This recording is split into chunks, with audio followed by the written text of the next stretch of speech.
जय गुरुदेव। प्रश्न: अत्यंत घनीभूत अज्ञान अविवेक जन्य वृक्ष पर्वत आदि स्थावर योनियों को प्राप्त होकर जीव किस प्रकार स्थित रहता है? उत्तर: सुषुप्ति की भांति मनोलय और स्वपन जागृत तथा मनोराज्य की भांति मननशील, इन दोनों से च्युत हुआ जीवात्मा वृक्ष पर्वत आदि स्थावर योनियों में मूर्छित की भांति स्थित रहता है। सुषुप्ति में विलीन हुए और जागृत स्वपन में क्रियाशील चंचल, इन दोनों के मध्य की चिदानंद रहित केवल सत्तात्मक अड़ाकाश मूढ़ जैसी स्थिति में ही समस्त स्थावर स्थित रहते हैं। उनमें दुख के प्रतिकार करने का सामर्थ्य नहीं होता। वहाँ जीवात्मा कर्मेंद्रियों, ज्ञानेंद्रियों, चित्त तथा बुद्धि से रहित केवल सत्ता मात्र रहता है। इसलिए स्थावर योनियों में मोक्ष अत्यंत दुर्लभ है। विवेक विचार पूर्वक यथार्थ तत्व रूप परमात्मा के साक्षात्कार से सर्वत्र सब में समान भाव से चिन्मय सत्ता का अनुभव होना ही अविनाशी परम पद मोक्ष है। यही वासनाओं का निःशेष रूप में सर्वथा क्षय है। अध्यात्म शास्त्रों तथा आप्त वाक्यों के मनन से महासत्ता सामान्य में जो निष्ठा होती है, वह निष्ठा ही परब्रह्म की प्राप्ति है, जिसमें समस्त मानस व्यापार भली भांति लीन हो जाते हैं और समस्त वासनाएं तिरोहित हो जाती हैं। जड़ता धर्मी स्थावर जीवों की ऐसी सुषुप्तिवत मूढ़ स्थिति सैकड़ों सहस्त्रों जन्मों तक चलती है। वे पुनः पुनः जन्म मरण दुख के भागी होते हैं। जैसे बीज में अंकुर से लेकर फूल फल तक सभी कुछ स्थित रहता है, वैसे ही स्थावरों के भीतर भी उनकी अपनी वासना स्थित होती है। वासना, अग्नि, ऋण, व्याधि, शत्रु, स्नेह, विरोध और विष, ये यदि लेश मात्र भी शेष रह जाएं, तो कालांतर में बढ़कर हानि पहुंचाते हैं। जिसका वासना बीज ज्ञान अग्नि से दग्ध हो गया है और जिसने सत्ता सामान्य रूप सच्चिदानंद परमात्मा को प्राप्त कर लिया है, वह पुरुष चाहे सदेह रहे अथवा देह रहित रहे, कभी भी जन्म मरण दुख का भागी नहीं होता।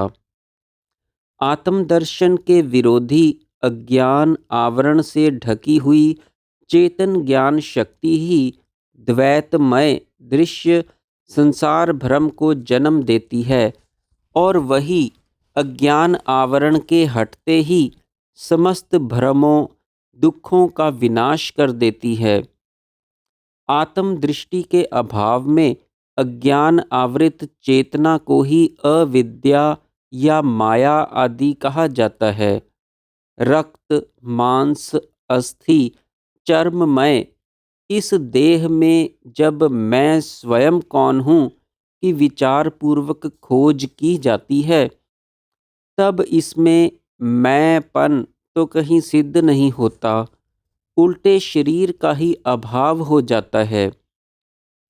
अपने अंतःकरण के दृढ़ विचार पूर्वक इस असत शरीर और संसार का निरस्तीकरण, परिहार अथवा क्षय कर देने पर अविद्या अज्ञान का भी क्षय हो जाता है और तब केवल परमात्मा ही शेष रह जाता है। यह सभी जगत अखंड ब्रह्म रूप ही है। ऐसा दृढ़ ज्ञान ही विद्या है और यह संपूर्ण जगत ब्रह्म रूप नहीं है, उससे भिन्न कुछ है। ऐसा ज्ञान या विचार ही अविद्या है। अविद्या शब्द स्वयं ही अभावात्मक है। यह अज्ञान, अविद्या या माया अत्यंत प्रबल हैं।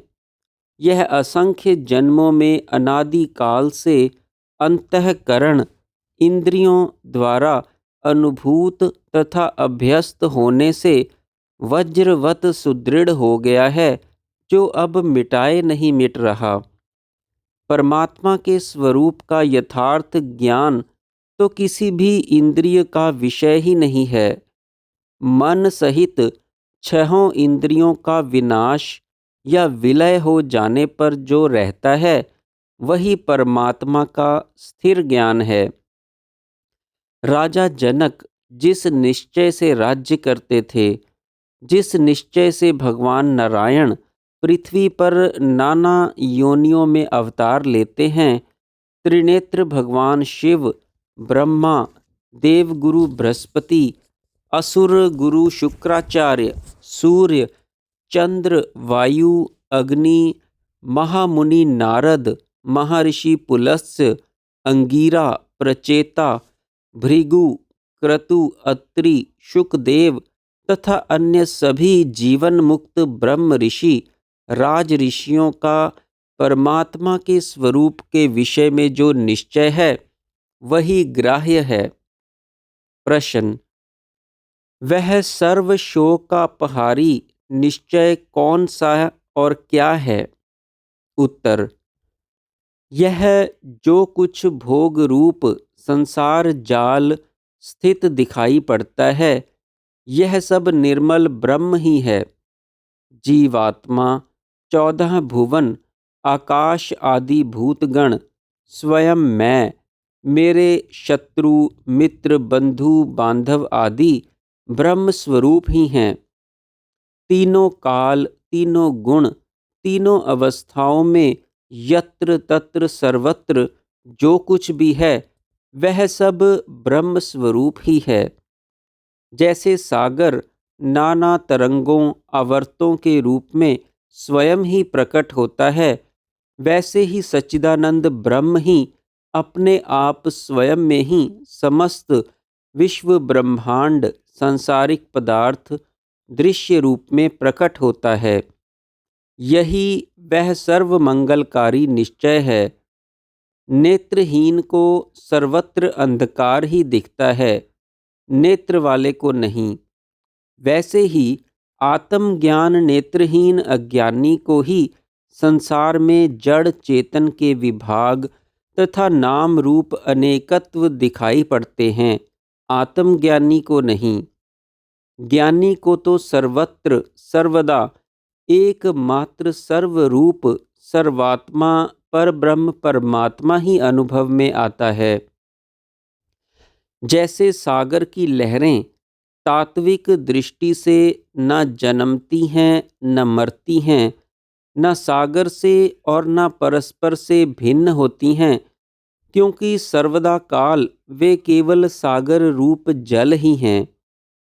इसी प्रकार इस सृष्टि में न कभी जीव, प्रकृति, अहम, मन, बुद्धि, इंद्रियां, तन्मात्राएं, पंचभूत आदि पैदा होते हैं और ना ही नष्ट होते हैं, क्योंकि पूर्ण ज्ञानी की पारमार्थिक तात्विक दृष्टि में स्वयं परब्रह्म परमात्मा ही इन सब रूपों में संवर्तित अथवा विवर्तित है।